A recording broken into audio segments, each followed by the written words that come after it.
Our medical expert, Dr. Kohli, is back to answer some of your viewer questions. So before we get to the questions, hey, Doc, we want Dr. Kohli to weigh in. Hi, ladies. Hi. Hi. It is Ladies' Day. Yeah. We want you to weigh in on this trendy news. So President Trump shared a video on Twitter this week where a group of people that call themselves America's frontline doctors made several bold claims, including one woman who said she was treating hundreds of patients with hydroxychloroquine. So the video has since been removed by Facebook and Twitter. But we want your take, Dr. Kohli. What do you make of this? You know, I saw this and I was really disturbed by this because these doctors are definitely coloring outside the lines. The overwhelming scientific evidence, as we've talked about before on the show, suggests that there's no benefit for hydroxychloroquine either in treating COVID-19 infection or in preventing it. And there are real risks with hydroxychloroquine. It's not like Tylenol, which is what I've read on social media.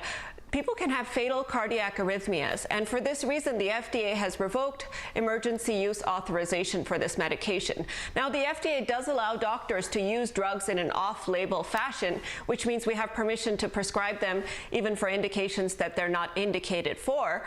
But as a doctor, I have to say that this is really irresponsible, reckless behavior, in my opinion, because they are giving people these drugs that could cause harm, don't show any evidence of benefit, and they're doing it just because they can. So I was very appalled by this. Yeah, I sincerely hope the American Medical Association revokes her license because it's terrifying, and at least looks at it. Here's our first viewer question, Doc. You look great and cherry. Esther writes, I read a study that many people who have recovered from coronavirus have heart damage. Is this true?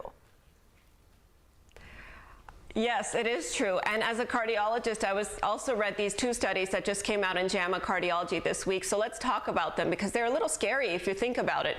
We have been talking about this virus mostly as a respiratory virus for so many months, but these studies are suggesting that it may actually be a cardiac virus. So they took 100 random people who had caught coronavirus and recovered, looked at something called a cardiac MRI 2 months later. So it looks very closely at the tissue of the heart.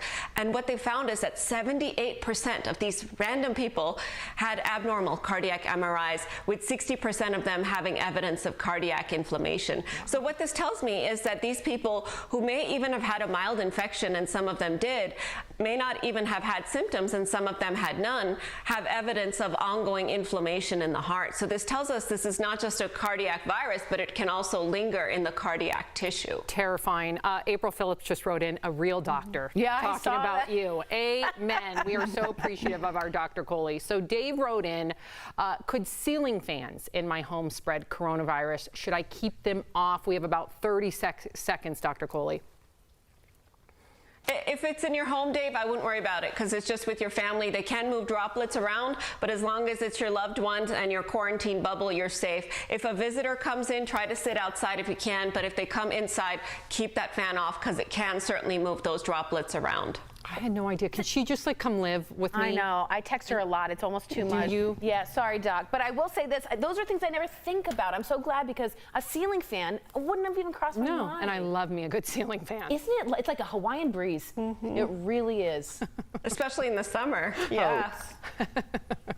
Dr. Kohli, thank you very much.